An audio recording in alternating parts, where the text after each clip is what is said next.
Institute of education and training, इनका भी बहुत प्रमुख योगदान रहा है इसको लागू करने में। तो ये तो जनरल बातें थी कि एनसीएफ को जब शुरुआत की गई तब कैसे किन राज्यों में शुरुआत की गई, कौन इसके अध्यक्ष थे, यह एक मोटा मोटा एनसीएफ के रूप में देखें हम तो इसके बारे में चर्चा हमने की है। अब देखिए कि एनसीएफ जैसे डॉक्यूमेंट को लाने की आवश्यकता क्या पड़ी, क्या आवश्यकता थी कि हमें शिक्षा के क्षेत्र में ऐसा डॉक्यूमेंट लाना पड़ा।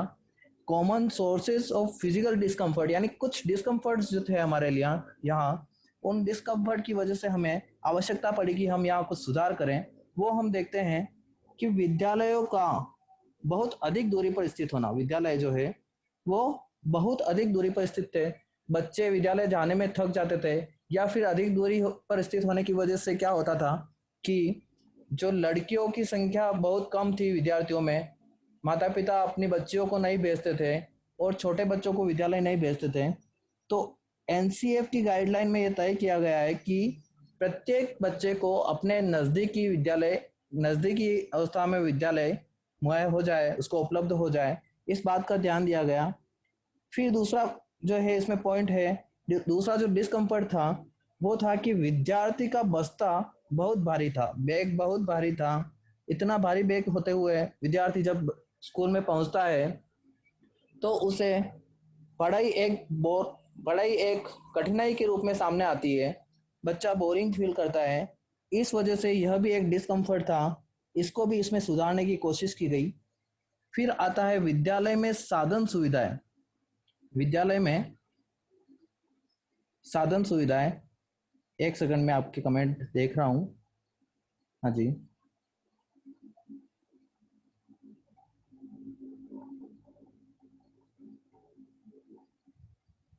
कोई मैसेज नहीं है। दूसरा था विद्यालय में साधन सुविधाएं बच्चों के अनुसार नहीं होना। जो पहले स्कूल चलते थे क्या होता था आप जानते हैं कि साधन सुविधाओं की कमी थी, बच्चों को कई बार नीम के पेड़ के नीचे बिठा कर भी पढ़ा दिया जाता था। यह हमारे भारतीय शिक्षा व्यवस्था की बहुत बड़ी कमी थी कि साधन सुविधाएं नहीं थी, चेयर नहीं थी, टेबल नहीं थी, तो बच्चों को दरिया बिछा के पढ़ने के लिए बिठाया जाता था। यानी इस प्रकार की बहुत सारी सुविधाएं उपलब्ध नहीं थी बच्चों के लिए। तो इसको सुधार करने के लिए एनसीएफ में अनुशंसा की गई कि इन सभी का सुधार किया जाए। दूसरा आता है पुस्तकालयों की कमी थी, पुस्तकालय की कमी, यानी अच्छी किताबें उपलब्ध नहीं थी। पुस्तकालय थे, बहुत कम जगह पर पुस्तकालय होते थे, और जो होते थे उनमें भी अच्छी पुस्तकें अपडेट उपलब्ध नहीं होती थी। टाइम टेबल इस प्रकार के नहीं थे जिससे कि बच्चे की सभी गतिविधियां सुचारू रूप से चलती रही। टाइम टेबल जो होता था स्कूल का एनसीएफ से पहले इस प्रकार नहीं था कि बच्चे को उसमें खेल कूद भी शामिल हो, बच्चे के लिए पढ़ाई का जैसे हम डिसाइड कर, अभी जैसे होता है कि गणित का पीरियड पहले होता है ताकि बच्चा फ्रेश माइंड से एक बार गणित पढ़ ले, फिर ऐसे जो टाइम टेबल जो डिसाइड होता है, तो उस टाइम टेबल की कमी को भी इस एनसीएफ में देखा गया और इसको सुधार करने की कोशिश की गई। फिर आता है शौचालय, सैनिटरी और पनिशमेंट। शौचालय की व्यवस्था नहीं होना बहुत बड़ा कारण था, लड़कों के लिए और गर्ल्स के लिए शौचालय की व्यवस्था नहीं होना एक बहुत बड़ा जो डिस्कम्फर्ट था। इसकी वजह से भी विद्यालय में जाने में बड़ा कठिनाई महसूस करते थे छात्र। और पनिशमेंट, आपने देखा होगा जो पहले स्कूल में पनिशमेंट की बहुत शिकायत आती थी, टीचर्स बच्चे को मुर्गा बना देते थे, मुर्गी बना देते थे, जो भी वॉटेवर। तो उन सभी जो डिस्कम्फर्ट है उनको सुधार करके शिक्षा को जो है शिक्षक केंद्रित से हटाकर, जो शिक्षक केंद्रित शिक्षा थी उससे हटाकर विद्यार्थी केंद्रित करने की कोशिश करने का एक प्रयास किया गया। उसकी जो आवश्यकता महसूस हुई शिक्षक केंद्रित से हटाकर विद्यार्थी केंद्रित करने की, यानी बच्चे के अकॉर्डिंग चलें, शिक्षक के अकॉर्डिंग नहीं चलें। तो इस वजह से जो आवश्यकता पड़ी वो उस आवश्यकता के फलस्वरूप एक डॉक्यूमेंट तैयार हुआ, वह था एनसीएफ 2005। तो इन सभी डिस्कम्फर्ट के बाद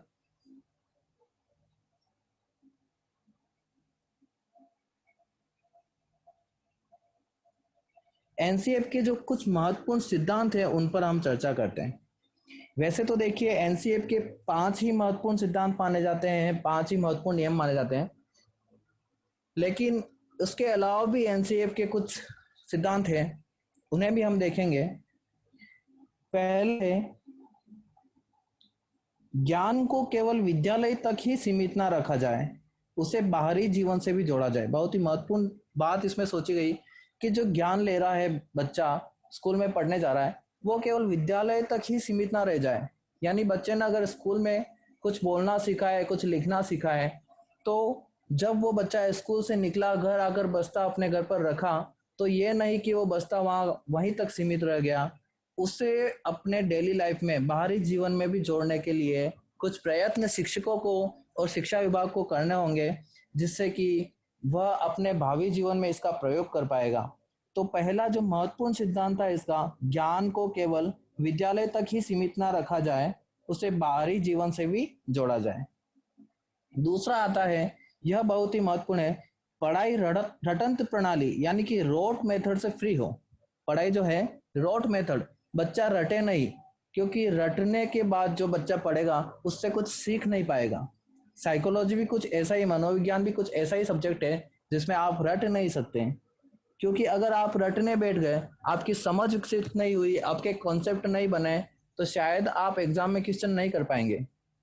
रटने से एग्जाम में क्वेश्चन करना बहुत मुश्किल हो जाएगा। और अगर इसी को अगर अपने समझ की कोशिश की है, हर एक शब्द को समझने की कोशिश की है, तो इससे आपका खुद का कॉन्सेप्ट डेवलप होगा, और उसी कॉन्सेप्ट की वजह से आप बहुत अच्छे से कर पाएंगे। तो साइकोलॉजी की बात यहाँ छोड़े, बालक के लिए भी देखें इसी परिप्रेक्ष्य में, तो पढ़ाई क्या होनी चाहिए, रटंत प्रणाली से मुफ्त होनी चाहिए।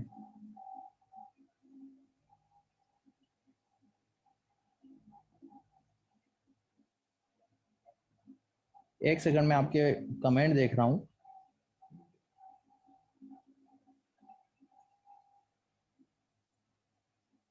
नीचे बैठकर स्टडी। Sir hello. हाँ जी बोलिए। हाँ सर, हाँ एक चीज जी पूछनी थी। बोलिए। सर आपने कहा था सर ये नीचे बैठ हाँ के जी। पढ़ना मतलब सही नहीं है। सर ये तो सर प्राचीन काल से चला आ रहा है, तो सर ये एक तरह से गलत है। नहीं जी, मैं आपकी बात का जवाब देता हूँ। सही नहीं है वो होना अलग बात है, यह एक डिस्कम्फर्ट की बात है कि बच्चा कहाँ कंफर्टेबल महसूस करता है।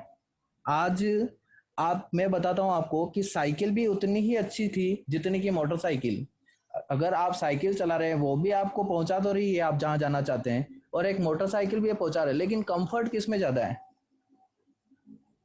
ऑब्वियसली मोटरसाइकिल में ज्यादा है। तो बच्चे को अगर नीचे बैठ के पढ़ाया जा रहा था, वो बुराई नहीं है, लेकिन बच्चे को कंफर्ट को बढ़ाने के लिए, स्कूल में एनरोलमेंट ज्यादा हो, बच्चे को जो है कंफर्ट को बढ़ाने के लिए ये जो प्रयास किए गए, उसकी वजह से जो है जो शिक्षा के क्षेत्र में बच्चे की मानसिकता बनी है कि हाँ यहाँ कंफर्ट है और मुझे जाना चाहिए।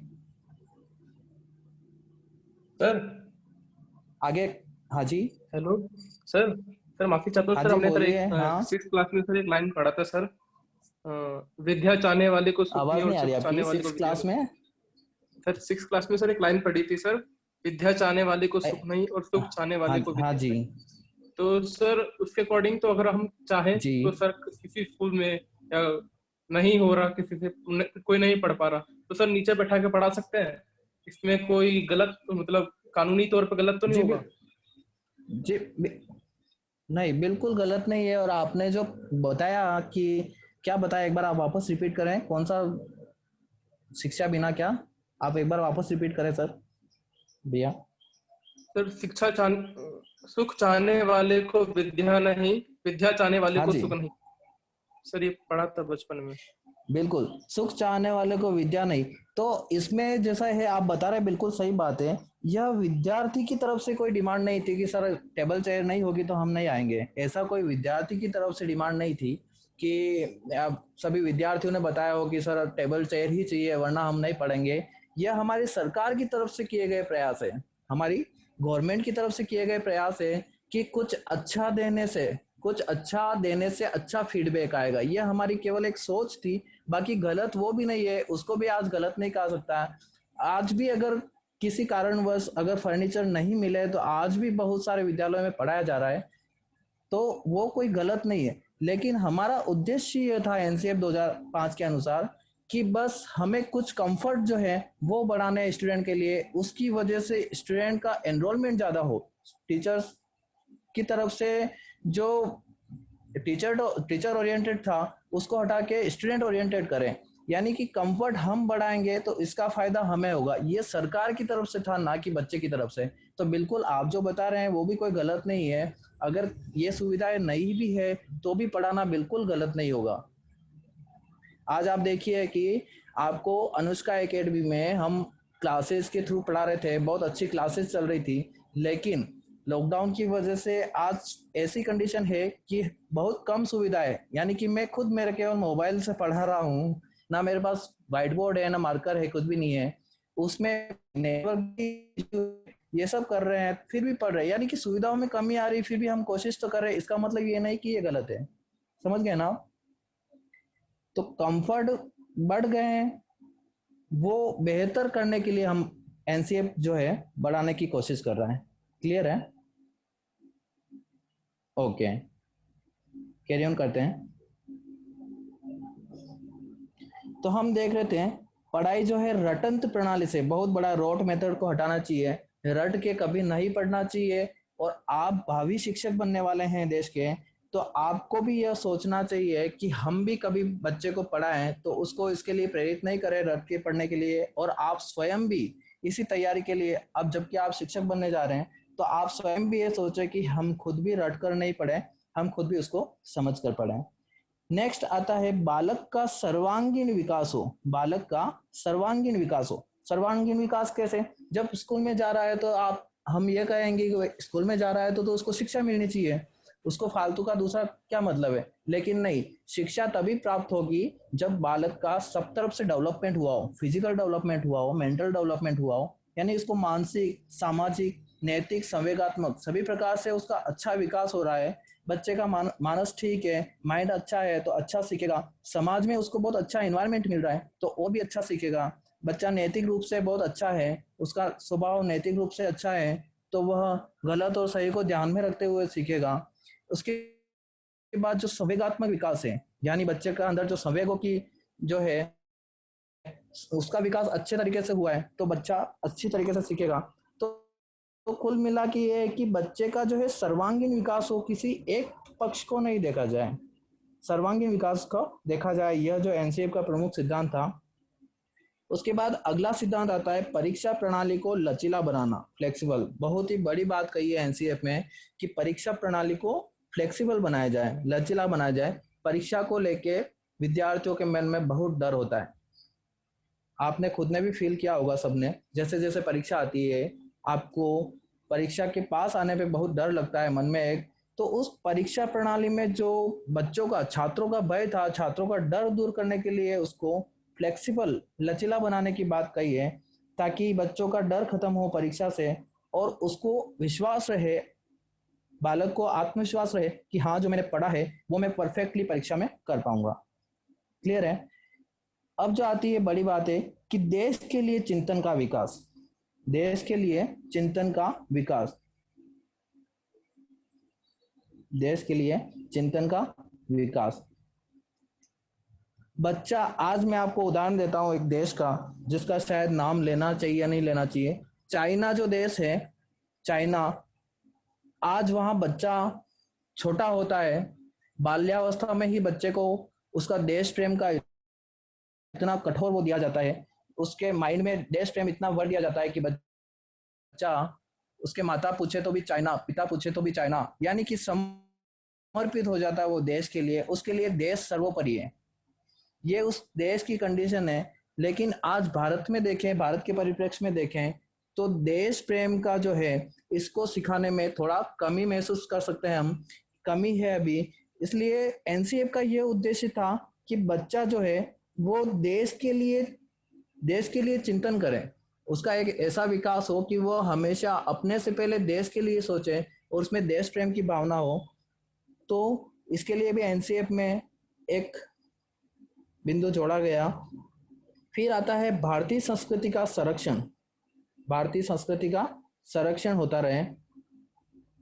भारतीय संस्कृति का संरक्षण कैसे, कि बच्चे को जो है हम पढ़ा रहे हैं, ऐसा नहीं है कि हमने इंग्लिश पढ़ाई तो बच्चे को इतनी अच्छी इंग्लिश पढ़ा दी कि वो अपनी लैंग्वेज भूल गया, वो अपनी जो मातृभाषा है उसमें बात करना छोड़ दे, या बच्चे को हिंदी सिखा रहे हैं तो केवल हिंदी सिखाने के बाद वो अपनी भाषा भूल जाए, अपनी भाषा में बात करने में भी शर्म महसूस करे। अपनी संस्कृति है उसका संरक्षण होता रहे। संस्कृति का संरक्षण बहुत बड़ी चीज। संस्कृति का अगर संरक्षण नहीं हुआ तो हमारे देश का जो हम जिस नाम से जाने जाते हैं वो फिर मिट गई। तो भारतीय संस्कृति का संरक्षण हो, राष्ट्रीय एकता का विकास हो, यह चीजें भी उसमें एनसीएफ में इसको दर्शाई गई कि बच्चे का विकास के साथ साथ इन चीजों का भी समावेश किया जाए। नेक्स्ट है छात्रों में पढ़ने के लिए रुचि जागृत करना। छात्रों में पढ़ने के लिए क्या करना है, रुचि जागृत करना है। ताकि क्या होगा, रुचि होगी तो पढ़ाई अधिगम अच्छा होगा, बच्चा अच्छा सीखेगा, अच्छी प्रकार के सीखेगा तो उसके परीक्षा की दृष्टि से भी उपयोगी है और उसके जीवन की दृष्टि से भी उपयोगी होगा। तो रुचि जागृत करना आवश्यक है। अध्यापकों में आत्मविकास, देखिए बात कही हुई है कि अध्यापकों में आत्मविश्वास का विकास करना भी एनसीएफ का एक महत्वपूर्ण सिद्धांत था, क्योंकि अगर अध्यापक आत्मविश्वास से परिपूर्ण है तो बालक की समस्याओं का अच्छी प्रकार से समाधान कर पाएगा। अगर खुद अध्यापक ही समायोजित नहीं है, कुसमायोजित है, तो वह बालक की समस्याओं को सॉल्व करने में, समाधान करने में कठिनाई महसूस करेगा। तो एनसीएफ का उद्देश्य यह भी है कि आत्मविश्वास जागृत हो अध्यापकों में। फिर आता है भाषा संबंधी समस्या के निदान हेतु नवीन राष्ट्रीय पाठ्यक्रम मातृभाषा में तैयार करना। कौन सा, भाषा संबंधी समस्या के निदान के लिए जो पाठ्यक्रम की बात आ रही है एनसीएफ 2005 में क्या है, पाठ्यचर्या का ही है पूरा। तो पाठ्यक्रम जो है मातृभाषा, बच्चे को जब एकाएक हिंदी समझ नहीं आती, इंग्लिश समझ नहीं आती, लेकिन मातृभाषा जो उसकी होती है, उसकी क्षेत्रीय भाषा जो होती है वो उसकी पक्की होती है। तो मातृभाषा और क्षेत्रीय भाषाओं का समावेश इसमें करना बहुत जरूरी समझा है एनसीएफ ने। फिर आता है शिक्षा में कला का समावेश। शिक्षा में कला का समावेश की बात करें तो उसको एक ऐसी स्किल्स डेवलपमेंट हो कि बच्चा पढ़ने के बाद, बच्चा पढ़ लिया, पढ़ने के बाद बच्चे में उसकी रोजगार के लिए, पढ़ लिया तो पढ़ने के बाद उसके रोजगार के लिए भी उसको अवसर तैयार हो जाए, यानी वह खुद इतनी स्किल्स भी सीख ले कि वह उसका खुद का रोजगार भी प्राप्त कर सकता है। तो शिक्षा में कला का समावेश करना भी उचित समझा। और शिक्षक केंद्रित पाठ्यक्रम को विद्यार्थी केंद्रित बनाने की कोशिश की गई। क्या था, शिक्षक केंद्रित पाठ्यक्रम को विद्यार्थी केंद्रित बनाने की कोशिश की गई। तो ये एनसीएफ 2005 के कुछ महत्वपूर्ण सिद्धांत हमने देखे हैं।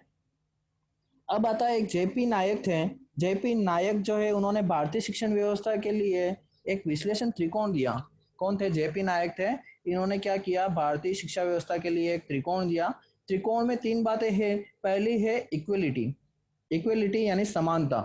देखिए हर बच्चे को समानता से शिक्षा मिले, या जाति पाति या फिर और कुछ देख कर शिक्षा नहीं देनी चाहिए कि यह ऐसा है तो इसको ऐसी शिक्षा दें। सभी को समानता से शिक्षा मिलनी चाहिए, इक्वलिटी बनी रहे। दूसरा आता है क्वालिटी, गुणवत्ता, यानी शिक्षा की गुणवत्ता में कोई कमी नहीं हो, गुणवत्ता बनी रहे, क्वालिटी बनी रहे। और तीसरी चीज आती है क्वांटिटी, शिक्षा की जो मात्रा है वह उस बालक को उसकी आयु के अकॉर्डिंग मिलती रहे, क्वांटिटी में भी कोई कमी नहीं आनी चाहिए। तो जेपी नायक का एक विश्लेषण है, परीक्षा में पूछ लिया जाए आपको, जेपी नायक के विश्लेषण के अकॉर्डिंग निम्न में से शिक्षण व्यवस्था तो कौन सा बिंदु नहीं है। अगर यह पूछ लिया गया नहीं है तो आपको ये 3 ऑप्शन में दिए होंगे, इक्वलिटी, गुणवत्ता, इक्वालिटी और क्वांटिटी, समानता, गुणवत्ता और मात्रा, ये तीनों दिए होंगे। चौथा ऑप्शन कुछ देखिए, भाषा चेंज हो सकती है, आपको समझना है। समानता की जगह इक्वलिटी का और कोई मीन दे देगा, भाषा चेंज हो सकती है। साइकोलॉजी जो है वह भाषा का ही खेल है। भाषा अगर आप इसकी समझ गए, इसकी वर्डिंग आप समझ गए तो आपके आधे क्वेश्चन तो वैसे ही सही हो जाएंगे। इसलिए इस प्रकार का क्वेश्चन आ जाए तो हमें करना है। फिर आता है लर्निंग एंड नॉलेज, अधिगम और ज्ञान। तो पाठ्यक्रम कैसा हो, पाठ्यक्रम एक ऐसा हो कि बालक का सर्वांगीण विकास हो, यह बात हम पहले देख ही चुके हैं। विद्यार्थी के मानसिक के साथ साथ शारीरिक विकास का भी ध्यान दिया जाए, यानी बच्चे को खेलकूद, बच्चे के जो स्कूल में जितने भी पीरियड होते हैं उसमें एक पीरियड खेलकूद का भी रखा जाए, जिससे बच्चे का शारीरिक विकास होगा, मानसिक विकास भी होगा। और SUPW या फिर ऐसे कोई शिविर लगाया जाए, NSS NCC इस प्रकार की शिविर लगाया जाए, उससे उसका सामाजिक विकास होगा, नैतिक विकास होगा। तो इन सभी चीजों का समावेश भी शिक्षा के साथ साथ किया जाए। केवल पढ़ाना ही हमारा उद्देश्य नहीं है, हमारा उद्देश्य है बच्चे को एक बेहतर नागरिक बनाना। और बेहतर नागरिक बनाने के लिए हम क्या करेंगे, बच्चे को सभी प्रकार की शिक्षा मुहैया कराएंगे, चाहे वो शारीरिक हो, मानसिक हो, चाहे नैतिक हो। तो उसके बाद आता है constructive learning has to be part of the curriculum. पाठ्यक्रम का एक भाग है संरचनात्मक अधिगम। संरचनात्मक अधिगम यानी बच्चा करके सीखे, बच्चा जो है रचना करके सीखे। तो यह एक बहुत महत्वपूर्ण बिंदु है संरचनात्मक। आपको एग्जाम में इसी शब्द से कोई प्रश्न आने की बहुत संभावना है। संरचनात्मक का ध्यान रखिए आप। एनसीएफ जो है संरचनात्मकता पर या रचनात्मकता पर बहुत ध्यान देता है, बहुत ही फोकस करता है। तो इसमें संरचनात्मकता यानी यह मानता है कि बच्चे में पहले से ज्ञान है, उसको करके सीखने देवें। आप बच्चे को करके खुद उसको अपने हिसाब से मैथमेटिक्स जैसे पढ़ रहा है तो आप उसको पढ़ाए नहीं, आप उसको एक सुविधादाता के रूप में, बच्चा जब पढ़ रहा है तो जब उसको नहीं आ रहा है, क्वेश्चन उसको नहीं आ रहा है, तब आप उसको सोल्व करें, आप उसको बता दें, उसके बाद उसको खुद करने दें। अब जब उसको आवश्यकता पड़ रही है सुविधा की, तो शिक्षक उसमें एक सुविधादाता के रूप में माना जाए। तो यह है कंस्ट्रक्टिविटीज में, इसका बहुत ही बड़ा रोल है एनसीएफ में। नेक्स्ट आता है, बहुत अच्छा पॉइंट लिखा है कि सूचना को ज्ञान नहीं मानना है। क्या?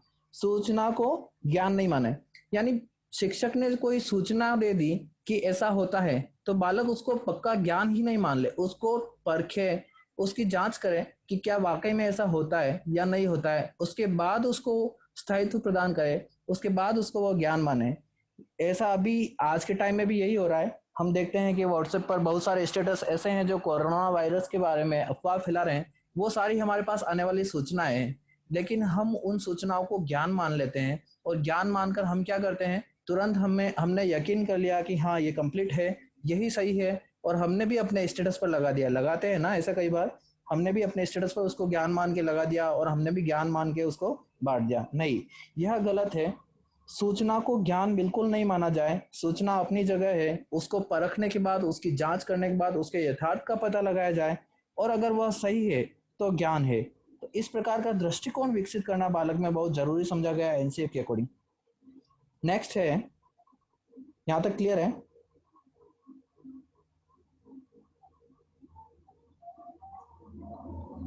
ग्यारह नंबर पॉइंट जी, शिक्षक केंद्रित पाठ्यक्रम को विद्यार्थी केंद्रित बनाना, यही पॉइंट पूछ रहे हैं आप?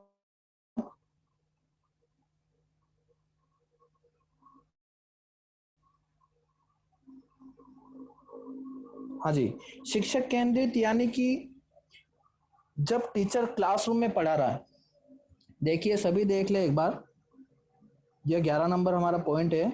ये वापस पूछा गया है कि शिक्षक केंद्रित पाठ्यक्रम को विद्यार्थी केंद्रित बनाने का क्या मतलब है।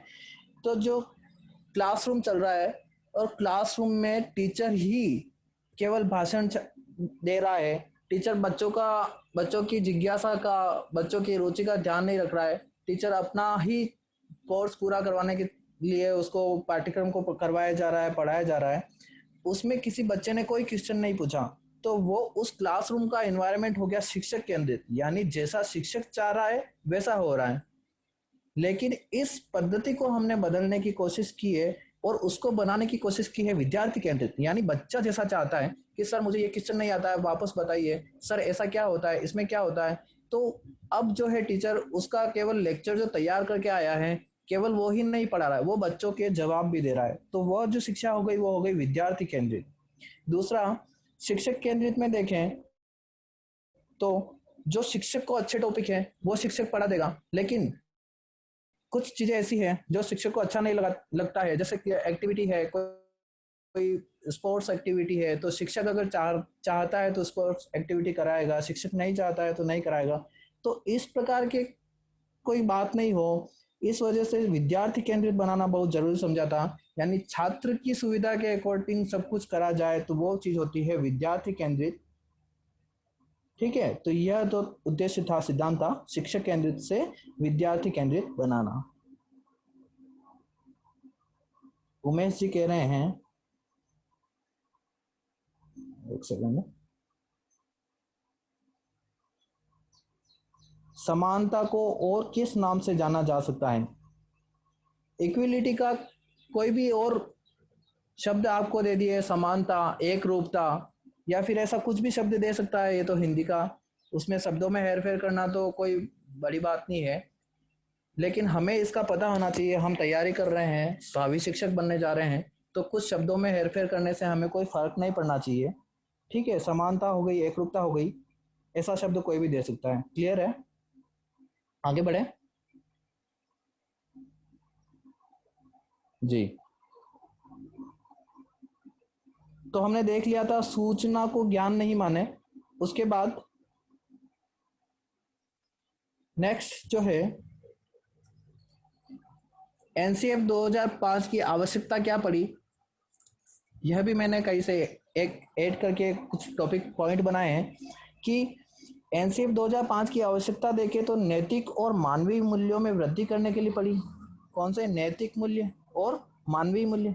अच्छा नैतिक विकास होगा, बच्चा अच्छा क्या है क्या अच्छा नहीं है वह समझेगा, उचित क्या है क्या अनुचित है वह समझेगा बच्चा, तो उसके जीवन में उसके उद्देश्य भी उसी प्रकार के होंगे।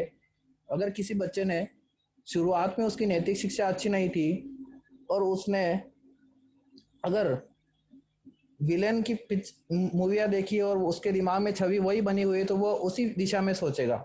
तो एक शिक्षक का कर्तव्य होता है और एक परिवेश का भी कर्तव्य होता है कि उसको नैतिक शिक्षा अच्छी दिया जाए ताकि वह भावी नागरिक बने और मानवीय मूल्यों में वृद्धि कर पाए, मानवीय मूल्यों में भी वृद्धि कर पाए। नेक्स्ट है अभिभावकों को संतुष्टि प्रदान करना। हाँ जी, एनसीएफ का यह उद्देश्य भी है कि अभिभावक भी संतुष्टि प्राप्त कर ले।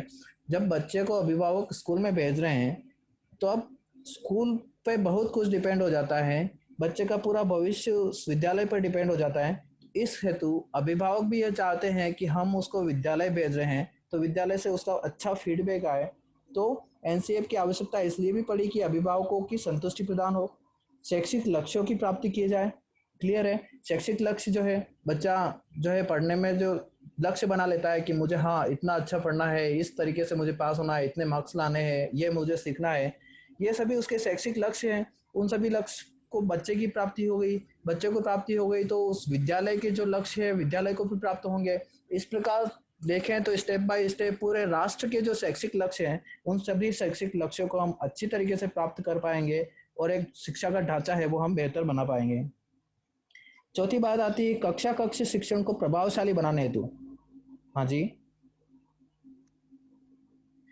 कक्षा कक्ष शिक्षक को प्रभावशाली कैसे बनाया जा सकता है? देखिए आज के टाइम में देखिए कि कक्षा कक्ष में बहुत सारी जो है फैसिलिटी ऐड कर ली है, प्रोजेक्टर से पढ़ाया जाता है, कहीं पर अत्याधुनिक साधनों से पढ़ाया जा रहा है।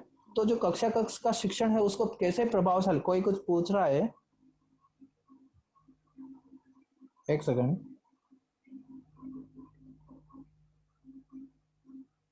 हाँ जी, कक्षा कक्ष शिक्षण को प्रभावशाली बनाने के लिए क्या है कि नए नए इक्विपमेंट आए, उनको तैयार किया जाए, उनकी सहायता से वो बच्चों को पढ़ाया जाए तो अच्छा शिक्षण, प्रभावशाली शिक्षण बनेगा। फिर आता है अध्यापकों की संतुष्टि। एनसीएफ 2005 के वजह से अध्यापक को भी संतुष्टि मिलेगी कि उसने जो पढ़ाया है वो बच्चे ने अच्छी तरीके से गेन किया है और एक सुव्यवस्थित ढंग से पढ़ाया है, क्योंकि उसको भी एनसीएफ के थ्रू उसको प्रशिक्षण मिला था और बच्चे की भी सभी विकास को ध्यान में रखते हुए पढ़ाया। तो अध्यापक की संतुष्टि भी बहुत जरूरी है। फिर आता है भाषा की समस्या का निदान। भाषा की समस्या एक बहुत बड़ी समस्या थी। आज भारत जो है अनेक क्षेत्रीय भाषाओं से घिरा हुआ है, जहां जाए वहां अपनी अलग क्षेत्रीय भाषा है। तो उन क्षेत्रीय भाषाएं जो है वो इतनी हावी है कि बच्चे एकाएक जो है हिंदी या अंग्रेजी भाषा नहीं सीख पाते हैं, तो उनको उनकी क्षेत्रीय भाषा में सिखाना बहुत जरूरी था। इस वजह से जो है भाषा समस्या का निदान भी इसमें एनसीएफ में करने की आवश्यकता पड़ी। फिर आता है पाठ्यक्रम में नवीन तथ्यों और शोध कार्यों के निष्कर्षों को शामिल कर, जो नए नए खोज हो रही है, नए नए शोध हो रहे हैं कि ऐसा होता है ऐसा नहीं होता है, उन सभी को अपडेट करते रहे हैं पाठ्यक्रम में, सिलेबस में। यह नहीं कि जो पुराना सिलेबस चलता आ रहा है वही चल रहा है, उनको अपडेट करते रहें। तो पाठ्यक्रम में नवीन तथ्यों और शोध कार्यों को, निष्कर्षों को क्या करना है, शामिल करना है।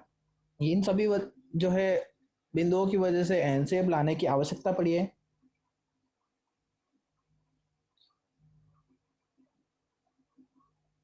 नेक्स्ट देखते हैं, एनसीएफ 2005 में शिक्षक एवं विद्यार्थी के साथ ही समुदाय एवं अभिभावक को भी बालकों की शिक्षा के लिए जिम्मेदार माना है। देखिए, यह एक लाइन है जो आपकी एक सोच, इस लाइन पर आप खुद अपनी सोच बनाए, खुद अपनी एक धारणा बनाए कि एनसीएफ 2005 है, उसमें शिक्षक और विद्यार्थी दोनों के साथ साथ क्या होना चाहिए, समुदाय और जिस परिवेश में बालक है उसकी फैमिली, उसके अभिभावक, उनको भी बालक की शिक्षा के लिए जिम्मेदार बनाया जाए। केवल शिक्षक का ही कर्तव्य नहीं है या फिर केवल शिक्षार्थी का ही कर्तव्य नहीं है कि शिक्षा बेहतर बने, यह हमारे समुदाय के सभी व्यक्तियों का, सभी लोगों का कर्तव्य है, अभिभावकों का सबसे बड़ा कर्तव्य है।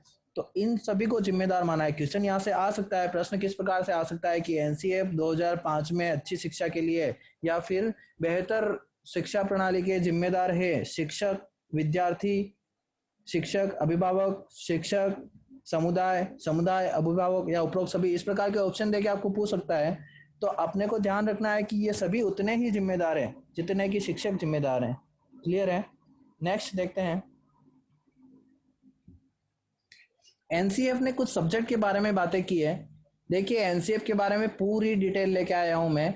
एनसीएफ के बारे में आपको यहाँ अगर आपने समझ लिया है तो आपको किसी और चैप्टर को पढ़ने की जरूरत नहीं है। हम इसके बाद इसके बहुत अच्छे से क्वेश्चन भी करने वाले हैं, ज़्यादा से ज़्यादा क्वांटिटी में क्वेश्चन करेंगे, तो आपका कोई भी फैक्ट भी नहीं छूटेगा और बहुत अच्छे तरीके। एनसीएफ होता क्या है, रीट के एग्जाम में हम एनसीएफ को बहुत बड़ा हवा मानते हैं कि एनसीएफ रह गया, एनसीएफ रह गया, हर बार यही होता है। तो अब कोई दिक्कत नहीं है, आप बस केवल मन लगा के इसको सुनिए ध्यान से कि एनसीएफ के कुछ सब्जेक्ट के बारे में भी बताया है।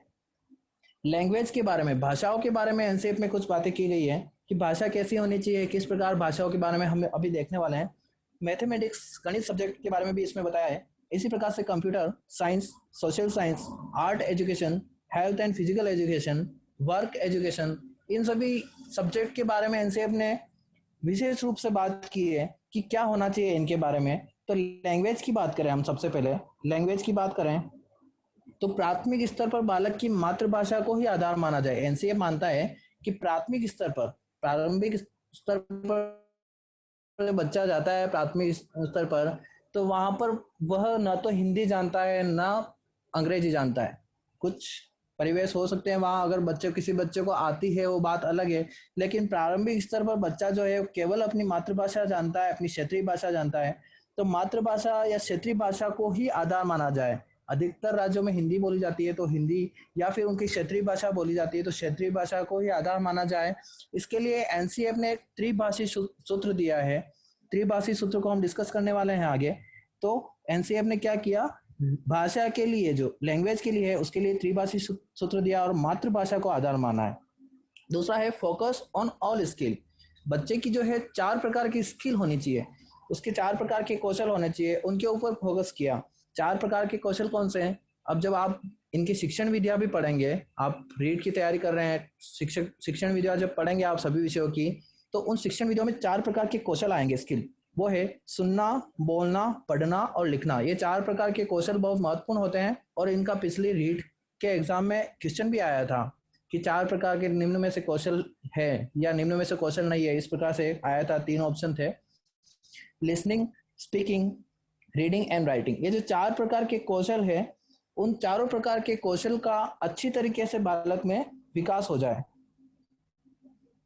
कहा जाता है कि एक अच्छा श्रोता एक अच्छा वक्ता होता है, यानी जो व्यक्ति सुनने की बहुत अच्छी कैपेसिटी रखता है, सुनने में जो धैर्यवान है, उसे बोलना भी बहुत अच्छी तरीके से सीख सकता है। वो जो जितना अधिक धैर्यवान होकर सुनेगा, ग्रहण करेगा चीजों को, उसके बाद उसकी जब बोलने की बारी आएगी तो वो उतने ही प्रभावशाली रूप से बोलेगा।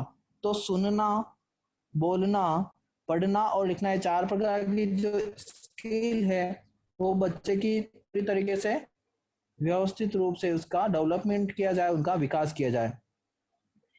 त्रिभाषा सूत्र की देखें तो 1968 में 1968 में कोठारी कमीशन जो आया था, कोठारी कमीशन ने त्रिभाषा सूत्र की अनुशंसा की थी।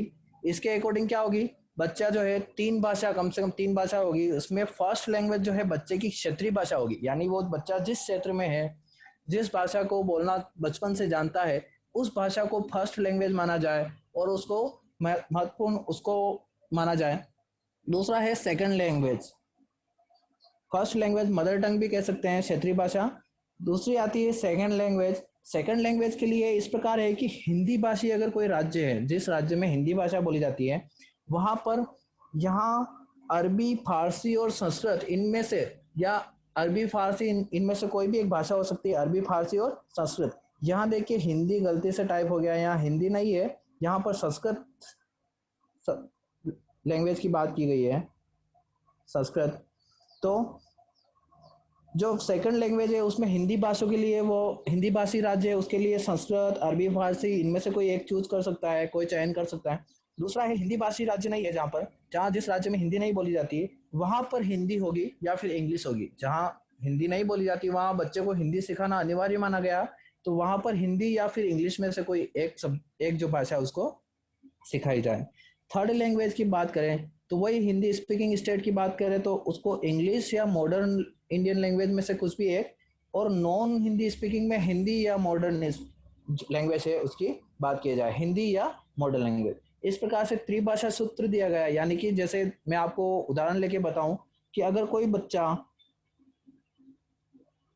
उदाहरण लेके बताता हूं कि अगर कोई बच्चा तमिलनाडु का है तो उसको उसकी क्षेत्रीय भाषा तमिल जो भी होगी वो सीख लेगा, एक भाषा उसकी इंग्लिश हो जाएगी और एक तीसरी भाषा उसकी हिंदी हो जाएगी। इस प्रकार से उसकी त्रिभाषा का विकास पूर्ण तरह हो गया, यानी तीन भाषाएं कम से कम सीख गया तो बालक का जो है विकास अच्छी तरीके से हो पाएगा, यह एनसीएफ मानता है। नेक्स्ट है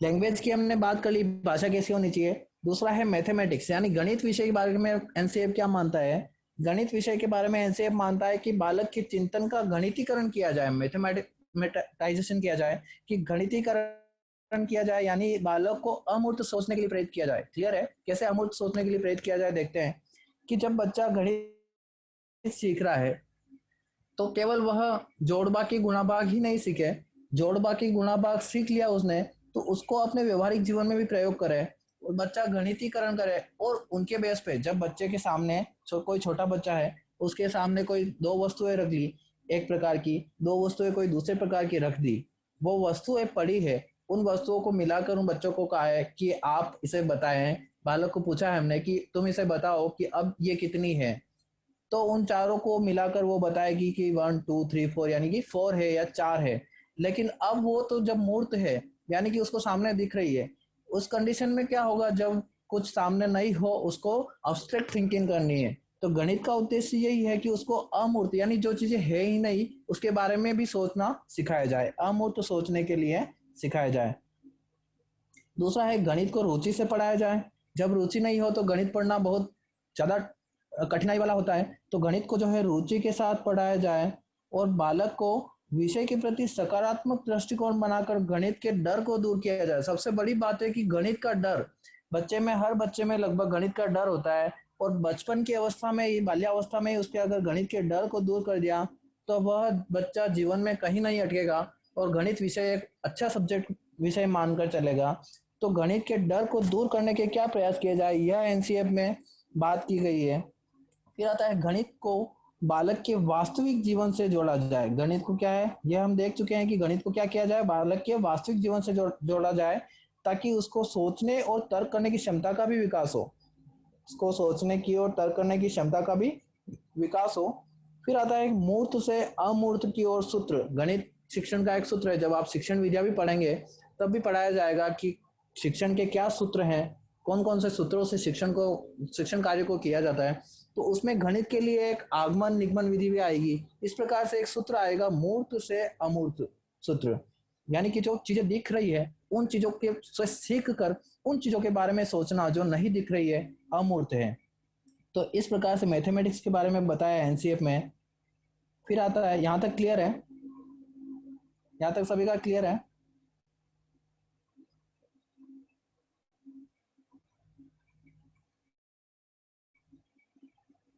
यस सर।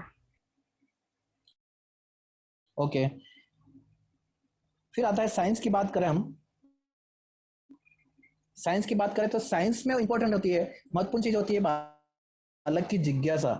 बालक की जिज्ञासा क्या है, बालक की क्यूरियोसिटी क्या है, वो कितना पूछता है टीचर को और वह जानने की कितनी इच्छा रखता है, वह बहुत महत्वपूर्ण है। तो उसको कहीं ना कहीं दबाया ना जाए, उसको उस बालक को दबाया ना जाए और उसको प्रोत्साहित किया जाए। बालक की जिज्ञासा बनी रहे, बालक में रचनात्मकता बनी रहे, यानी बच्चा कुछ न कुछ करता रहे, कुछ ना कुछ करके सीखता रहे। यह साइंस में बहुत ही महत्वपूर्ण बात है।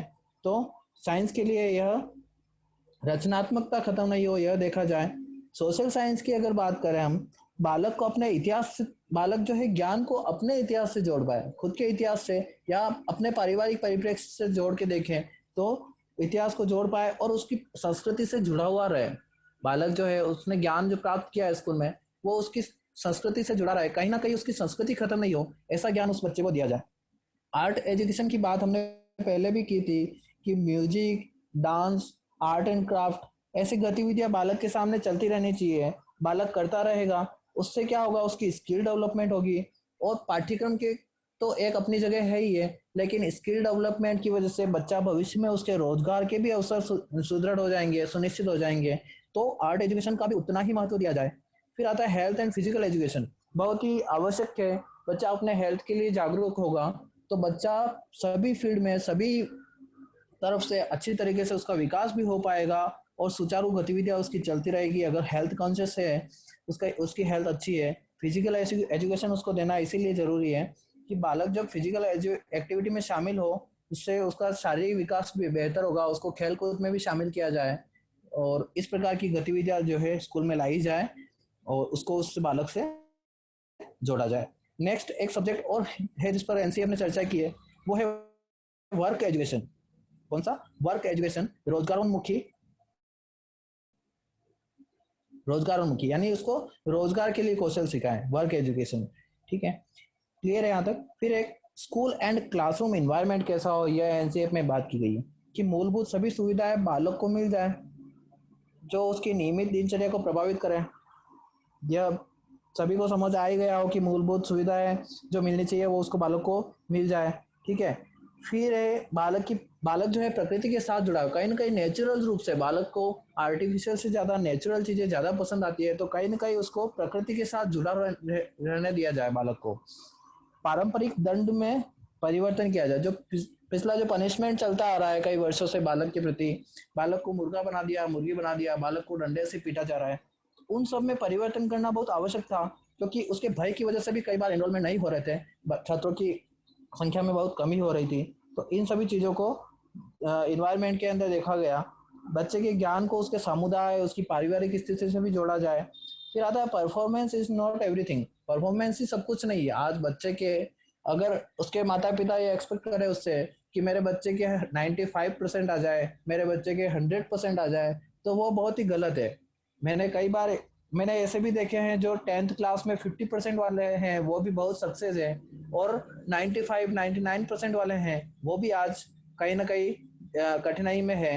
तो performance is not everything, performance सब कुछ नहीं होती। उसका दैनिक और व्यवहारिक जीवन के साथ कितना लेना देना है, उसकी स्किल कितनी डेवलपमेंट हुई, उसका हुनर कितना बना, वो इम्पोर्टेंट है। तो अंकों को महत्व नहीं दिया जाए। क्लियर है यहाँ तक? इसके बाद नेक्स्ट आता है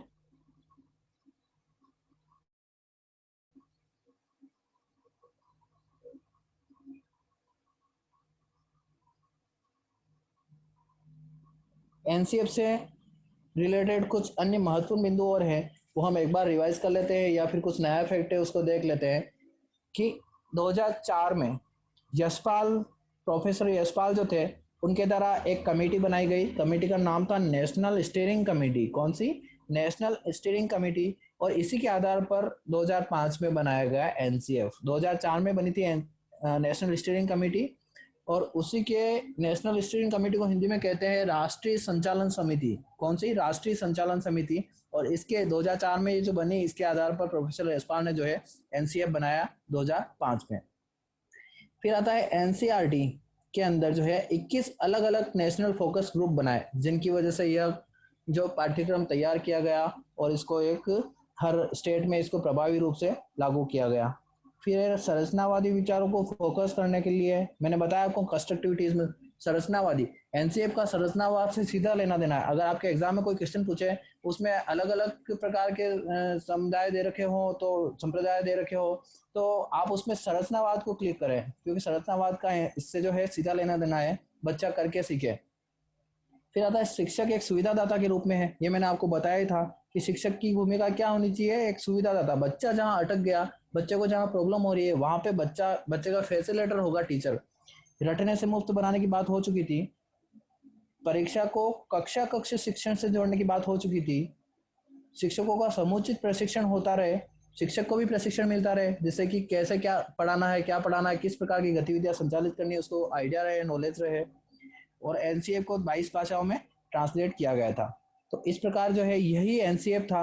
एनसीएफ में कोई ज़्यादा चीज़ें नहीं है। मैंने आपको पहले भी सेशन के शुरुआत में भी आपको बताया था कि आप शिक्षा एक किसी अनुभवी व्यक्ति या किसी समझदार व्यक्ति को पूछे कि हमारी भारतीय शिक्षा कैसी होनी चाहिए, और उस समझदार व्यक्ति का जो जवाब आएगा, बस वही एनसीएफ कहता है कि एनसीएफ में ये होना चाहिए और ये नहीं होना चाहिए।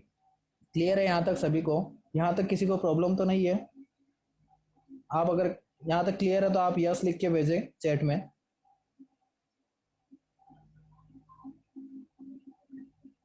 Okay, very good.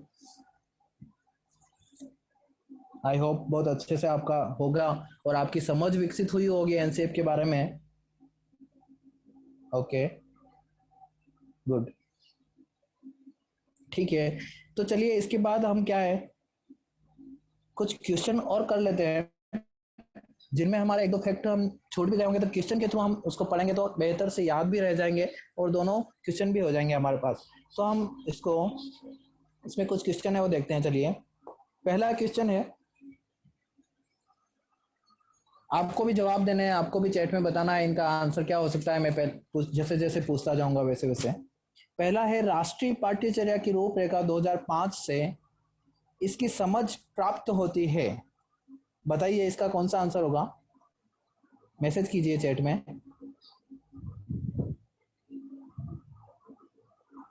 रिया पाटीदार बी, यस,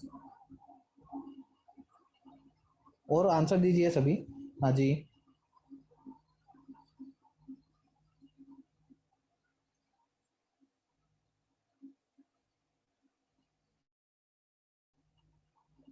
देखिए पाठ्यचर्या रूपरेखा जो बनाई हुई एनसीएफ, मैंने आपको सेशन में कई बार बताया है कि जब एनसीएफ आए, एनसीएफ की बात होती है तो एनसीएफ सबसे ज्यादा बल देता है कंस्ट्रक्टिविटीज्म को। हमारे पास चार ऑप्शन है। पहला है व्यवहारवाद, बिहेवियरिज्म। दूसरा है रचनावाद, कंस्ट्रक्टिविटिज्म। तीसरा है संज्ञानात्मक, कॉग्निटिव थ्योरीज। चौथा है मानवतावाद या ह्यूमनिस्ट। तो मैंने आपको पहले भी बताया कि बच्चा खुद करके सीखे, यह आता है, बच्चा कुछ नया करके सीखे, कंस्ट्रक्टिव रहे। तो हमारा इसका आंसर होगा बी, आंसर राइट होगा, रचनावाद या फिर कंस्ट्रक्टिविटीज्म। बी आंसर सही है इसका। ओके, नेक्स्ट क्वेश्चन की ओर हम बढ़ते हैं। सेकंड क्वेश्चन, एनसीएफ 2005 के अनुसार एक शिक्षक की भूमिका कैसी होनी चाहिए? एनसीएफ 2005 के अनुसार शिक्षक की भूमिका होनी चाहिए कैसी? पहला है अनुमोदक, परमिसिव। दूसरा है सुविधा प्रदाता, फैसिलिटेटिव। तीसरा है आधिकारिक, ऑथोरिटी। और चौथा है तानाशाह, डिक्टोरियल, तानाशाह। तो आप बताइए क्या इसका आंसर होना चाहिए?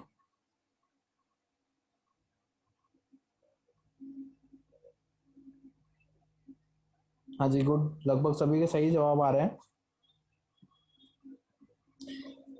बिल्कुल, सुविधा प्रदाता, सही सही बताया आपने। जो है एनसीएफ के 2005 के अनुसार, मैंने पहले भी बताया है कि उस जो शिक्षक की भूमिका है वो होनी चाहिए सुविधा। देखिए शब्दों का खेल है साइकोलॉजी, और इसमें बस आप शब्द समझ गए तो सब कुछ सीख गए, समझे, आपके क्वेश्चन भी सही हो जाएंगे, बहुत अच्छे आप अंकों के साथ उत्तीर्ण हो गए, आशा है मेरी। तो यहाँ पर एनसीएफ 2005 के अनुसार शिक्षक की भूमिका होगी सुविधा प्रदाता। बी आंसर इसका राइट होगा। क्लियर है? आगे बढ़ते हैं।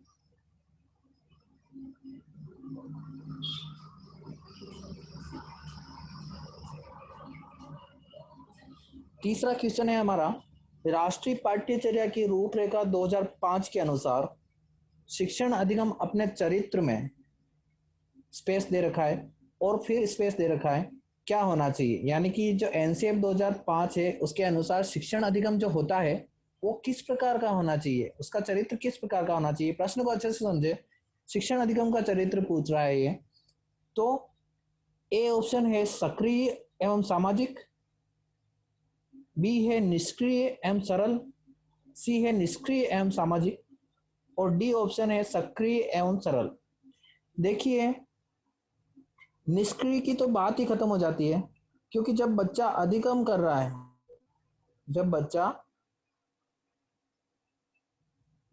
जब अधिगम कर रहा है तो जो दोनों बी और सी ऑप्शन निष्क्रिय रह के तो करेगा नहीं, वो हमेशा एक्टिव रह के करेगा, पैसिव रह के तो करने वाला है नहीं है। तो बी और सी ऑप्शन तो यहाँ से कट गए। अब देखिए, आपको एप्रोप्रिएट ऑप्शन देखना है कि ए और डी में से कौन सा अच्छा है। यहाँ पर आपको सोचना है कि मैं खुद टीचर हूँ, मैं एक शिक्षक हूँ, क्योंकि अगर आप, मेरा मानना है कि आप परीक्षा में बैठे हैं और खुद को स्वयं को शिक्षक मानकर ही बैठे हैं, और उसी नजरिए से आप प्रश्न को देखिए कि आज अगर मैं शिक्षक हूं तो मुझे किस प्रकार सोचना चाहिए। देखिए, सक्रिय रहेगा ये ओके है, सक्रिय के साथ सरल तो होना चाहिए, ठीक है, लेकिन सामाजिकता बहुत बड़ा मुद्दा है। सक्रिय रहकर और सामाजिक अधिगम उसको मिले, तो इसका ऑप्शन होगा ए, सक्रिय एवं सामाजिक। क्लियर है। नेक्स्ट क्वेश्चन है, फोर्थ की जगह फिफ्थ लिख दिया मैंने, कोई बात नहीं। नेक्स्ट क्वेश्चन देखते हैं हम, एनसीएफ 2005 का विस्तार क्या है।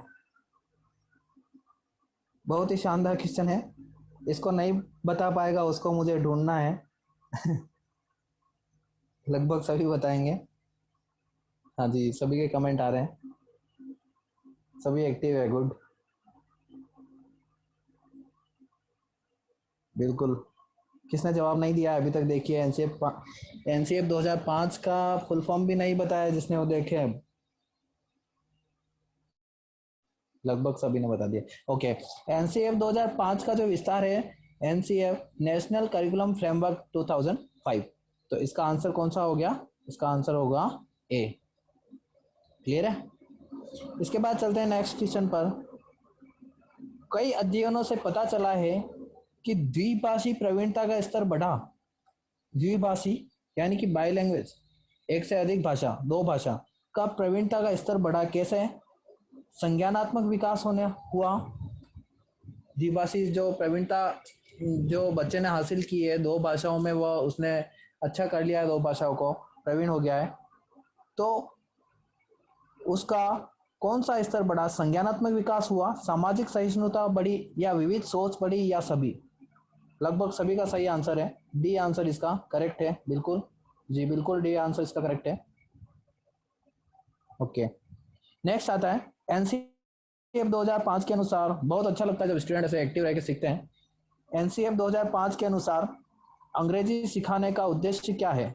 अंग्रेजी सिखाने का उद्देश्य की बात करें, पहला है ए ऑप्शन द्विभाषावाद, दूसरा है बहुभाषावाद, तीसरा है सिर्फ अंग्रेजी, और चौथा है इनमें से कोई नहीं। देखिए, जब भाषा की बात हमने की थी कि जिस स्टेट में हिंदी भाषी है तो वहां पर अंग्रेजी भी सिखाई जाए, या और कोई क्षेत्रीय भाषा जो सिखाई जाए, इस प्रकार की भाषा सिखाने की हमने बात की थी।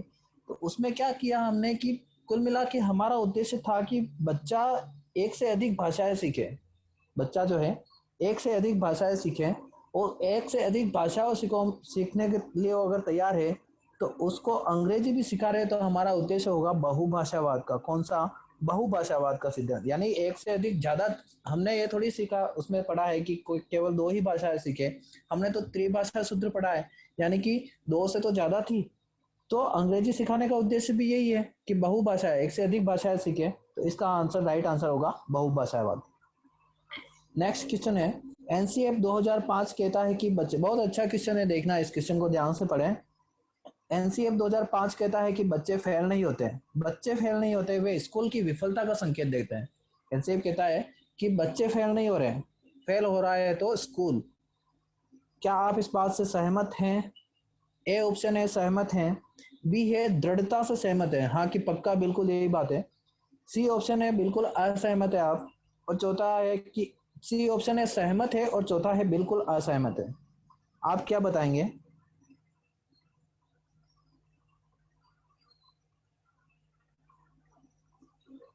लगभग सभी आंसर दे रहे हैं। बिल्कुल यही आपको समझ विकसित करनी है। देखिए टॉपिक को आप फिर से पढ़ेंगे तो आपका एक कॉन्सेप्ट डेवलपमेंट होगा खुद का। उसके बाद आपके क्वेश्चंस ऑटोमेटिकली राइट होना चालू हो जाएंगे। मैं आपसे वादा कर रहा हूँ, आपको टॉपिक को 2 से 3 बार आपको खुद को पढ़ना है और पढ़ने के साथ उसकी आपकी सोच विकसित करनी है। अब देखिए यहाँ पर इसको दृढ़ता से सहमत माना गया है। क्यों? क्योंकि बच्चा फेल नहीं हो रहा है, स्कूल की विफलता है। अगर स्कूल चाहता है तो बच्चा क्यों फेल होगा? आज के टाइम में कई स्कूल ऐसे भी हैं जिनका रिजल्ट बहुत बेकार था पहले, लेकिन उन्होंने मेहनत की, उन्होंने अभिभावकों से मिले, बच्चों के परिवेश का पता लगाया, बच्चे की समस्या क्या है निदान किया, उपचार किया उसका। इन सभी वजह से उस स्कूल में जिस स्कूल का हमेशा रिजल्ट खराब रहता था, उस स्कूल में भी अच्छे रिजल्ट आने लग गए। और कई स्कूलों ने, आप रिकॉर्ड भी देखेंगे तो कई स्कूलों ने बेहतर परिणाम दिए हैं। तो इससे केवल एक ही बात निकल के आती है कि कहीं ना कहीं सब कुछ स्कूल के ऊपर डिपेंड है। अध्यापक अगर बहुत ही लगन से पढ़ा रहा है, अध्यापक को विद्यार्थी का पूरा मनोविज्ञान पता है, उसकी सामाजिक परिवेश पता है और बच्चे की एबिलिटीज डिसेबिलिटीज सभी पता है, तो कहीं ना कहीं उसके बारे में वो अध्ययन करके बहुत अच्छे से उसको पढ़ा सकता है। तो यहाँ पर माना गया है कि अगर बच्चा फेल हो रहा है तो स्कूल की विफलता है, यह दृढ़ता से सहमत है। बी आंसर राइट है। क्लियर है? नेक्स्ट क्वेश्चन पे हम बढ़ते हैं।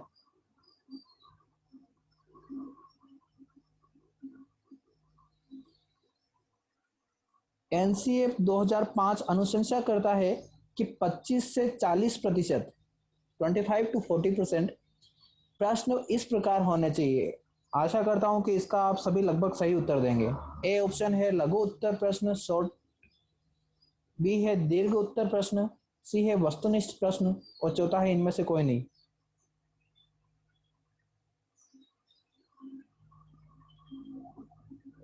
एक बार वापस आप क्वेश्चन पढ़ें। 25 से 40% की बात हो रही है।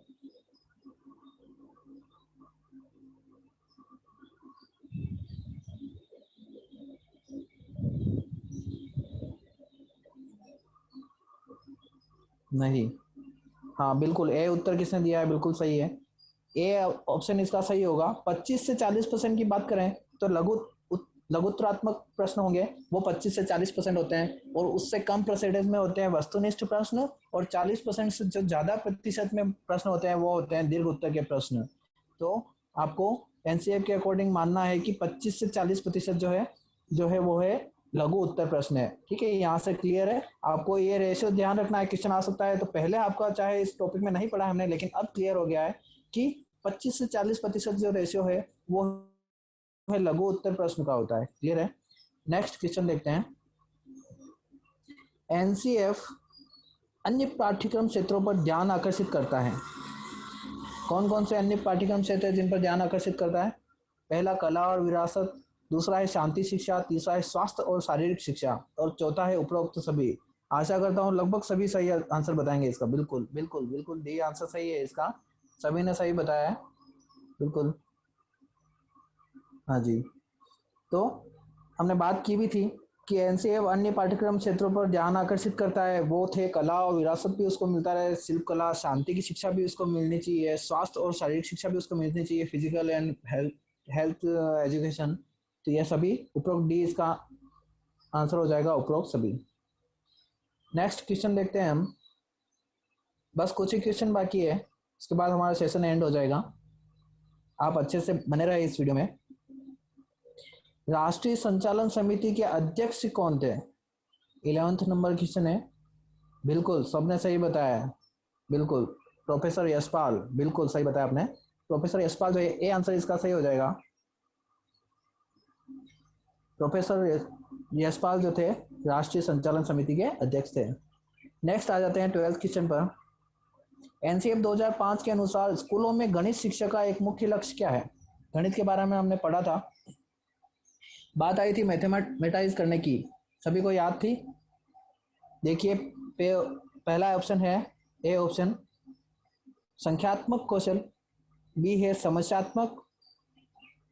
समस्या सुलझाने के कौशल को पढ़ाएं, तीसरा है विश्लेषणात्मक क्षमता का पोषण करें, चौथा है बच्चे की विचार प्रक्रिया का गणितीकरण करें, मैथमेटाइजेशन करें।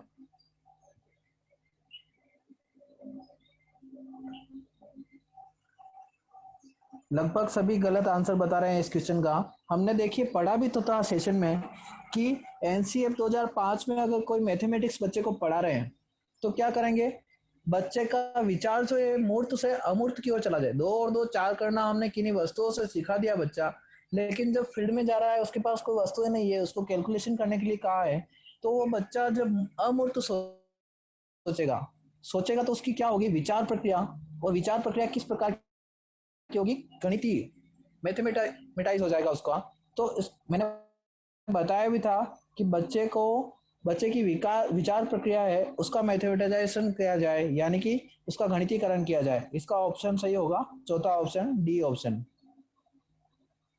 ऑप्शन इसका सही होगा। फिर नेक्स्ट क्वेश्चन है एनसीएफ, यह बहुत अच्छा क्वेश्चन है, पिछले रीट 2016 में आया वो क्वेश्चन है। देखिए आप अपने हिसाब से इसका आंसर दीजिए। एनसीएफ 2005 किस पर बल देता है? बिल्कुल सही आंसर बता रहे हैं। हाँ जी, लगभग सभी का सही आंसर है, बिल्कुल गुड।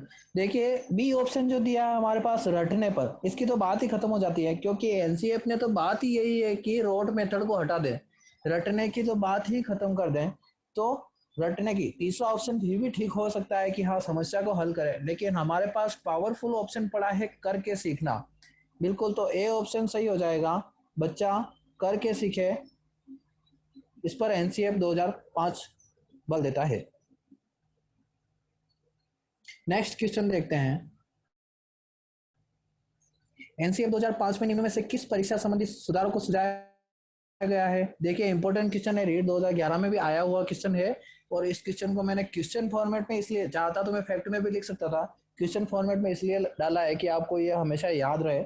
एनसीएफ 2005 ने जो है परीक्षा संबंधी सुधारों को सुझाया, उसमें था ए ऑप्शन है कक्षा 10 की परीक्षा ऐच्छिक कर दी जाए, बी था प्रतियोगी प्रवेश परीक्षाओं को ऐच्छिक किया जाए, सी है विद्यालय शिक्षा की विभिन्न अवस्थाओं पर राज्य स्तर की परीक्षा का संचालन किया जाए, और चौथा है इनमें से सभी।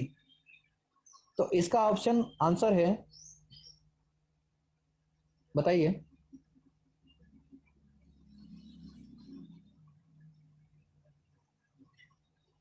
ज्यादातर स्टूडेंट्स जो है इसमें सी ऑप्शन बता रहे हैं, लेकिन मैं बताऊं आपको कि विद्यालय शिक्षा की विभिन्न अवस्थाओं पर, विद्यालय शिक्षा है उनकी विभिन्न अवस्थाएं, जैसे कि बच्चा 8वीं में आ रहा है, या बच्चा 9th पास होके 10वीं में आ रहा है, या फिर बच्चा 11th पास होके 12th में आ रहा है। अगर ये विभिन्न अवस्था है, इसके अगर इन अवस्थाओं में राज्य स्तर पर परीक्षाएं लेना प्रारंभ कर ले तो क्या उचित होगा? राज्य स्तर पर एंट्रेंस एग्जाम लें, और उस एंट्रेंस एग्जाम में जो बच्चा पास हो वही 8वीं क्लास में प्रमोट होगा, या बच्चा जो पास हो वही 10वीं में होगा, क्या यह उचित है? नहीं। तो इस प्रकार से, हाँ जी कोई बोल रहे हैं?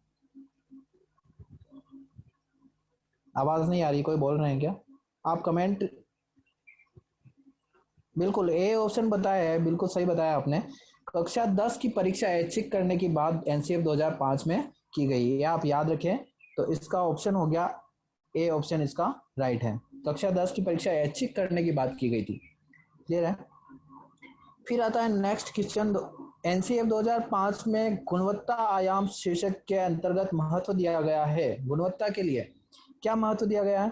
पहला है भौतिक साधनों को गुणवत्ता बढ़ाने के लिए भौतिक साधन, दूसरा है शिक्षित और अभिप्रेरित अध्यापकों को, तीसरा है बालकों के लिए ज्ञान के संदर्भ में संरचित अनुभवों को, और चौथा है, देखिए आप एकाएक क्वेश्चन नहीं दे, आंसर नहीं दे एकाएक, इस क्वेश्चन को अच्छे से समझिए आप, और आप इस क्वेश्चन की जो क्वेश्चन को फॉर्मेट को समझिए कि इसमें शब्द, हर एक शब्द को देख के देखिए इसमें किस प्रकार ऑप्शन कौन सा सही हो सकता है। परीक्षा में क्वेश्चन को समझना बहुत ज्यादा महत्वपूर्ण है। चौथा ऑप्शन है बिल्कुल चौथा ऑप्शन है बालकों के लिए संरचित अनुभव एवं पाठ्यक्रम। देखिए एनसीएफ ने बात ही पाठ्यक्रम की, नाम ही पाठ्यक्रम परिचर्या है। तो जो डी ऑप्शन में जो पाठ्यक्रम सुधार आपको दिख रहा है, डी ऑप्शन में पाठ्यक्रम सुधार आपको दिख रहा है, तो एनसीएफ बात ही पाठ्यक्रम सुधार की बात करता है, तो इसके लिए ऑप्शन सही हो जाएगा डी, बालकों के लिए संरचित अनुभव एवं पाठ्यक्रम सुधार। ये सभी ए बी एवं सी ये सभी ऑप्शन भी है, लेकिन हमें सबसे प्रॉपर एप्रोप्रिएट ऑप्शन जो दिख रहा है पाठ्यक्रम की बात कर रहा है वो है डी। नेक्स्ट आते हैं हम, एनसीएफ 2005 की शुरुआत रविंद्रनाथ टैगोर के किस निबंध से होती है? बिल्कुल, इसका लगभग सभी का सही आंसर आना चाहिए। कौन सा निबंध था? हाँ जी बिल्कुल, गुड, सभी सही आंसर दे रहे हैं। क्या बात है, सभी के अच्छे आंसर आ रहे हैं। बिल्कुल, सी आंसर इसका सही है, सभ्यता और प्रगति। जो रविंद्रनाथ टैगोर का निबंध था सभ्यता और प्रगति, उससे एनसीएफ 2005 को हूबहू लिया गया है। उसकी बहुत सारी बातों का इसमें समावेश है, बहुत अच्छा निबंध है। क्वेश्चन 17 हम देखते हैं, एनसीएफ 2005 किस पर बल देता है? विद्यार्थी केंद्रित शिक्षा पर, सर्वदृश्य सामग्री को महत्व देता है, आधारभूत सुविधाएं उपलब्ध कराने पर बल देता है, या उपयुक्त तो सभी? बिल्कुल डी ऑप्शन सही बताया आपने, बिल्कुल डी ऑप्शन सही बताया। हाँ जी, एनसीएफ 2005 जो है विद्यार्थी केंद्रित तो है ही है, उसके बाद जो है ऑडियो वीडियो जो चलता है उसके माध्यम से भी पढ़ाया जाए, सर्वदृश्य सामग्री, आधारभूत सुविधाएं जो है वो भी उपलब्ध की जाए, सभी पर चर्चा करता है, तो इसका ऑप्शन डी ऑप्शन सही है। नेक्स्ट आते हैं हम नेक्स्ट क्वेश्चन पर, एनसीएफ 2005 में सम्मिलित है, इनमें से क्या क्या एनसीएफ 2005 में सम्मिलित है? बिल्कुल सभी, लगभग सभी अच्छे जवाब दे रहे हैं। एनसीएफ 2005 में क्या क्या सम्मिलित है? सभी अच्छे जवाब दे रहे हैं, बिल्कुल डी ऑप्शन इसका सही है। एनसीएफ 2005 में पहला सूचना संग्रह भी सम्मिलित है, योजनाबद्ध शिक्षण भी सम्मिलित है, नवाचार भी इसमें सम्मिलित है। तो बहुत अच्छे से इसको आपने समझा है कि इसमें सभी सम्मिलित है। नेक्स्ट इसमें जो है, चलिए देखिए यही क्वेश्चन थे हमारे पास, आपने इन सबको अच्छे से पढ़ा और सबका अच्छे से आंसर भी दिए, बहुत अच्छा लगा आप सबसे जुड़ के।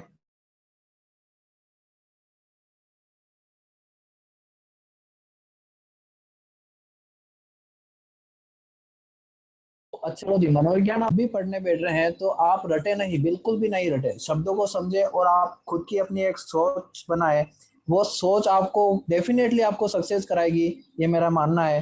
अब जब आपने मनोविज्ञान को समझ लिया और अपनी अपनी खुद की धारणा विकसित कर ली, तो वो दिन दूर नहीं है जब आप एक शिक्षक के रूप में होंगे। बिल्कुल, धन्यवाद।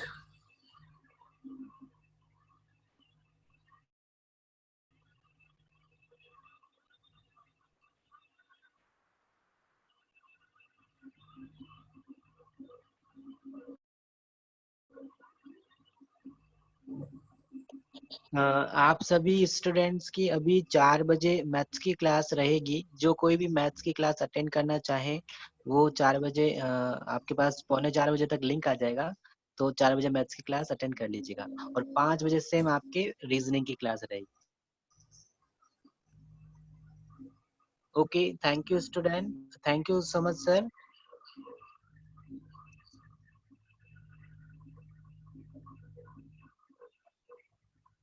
ओके, सेशन एंड करें सर? हेलो। हाँ जी सर।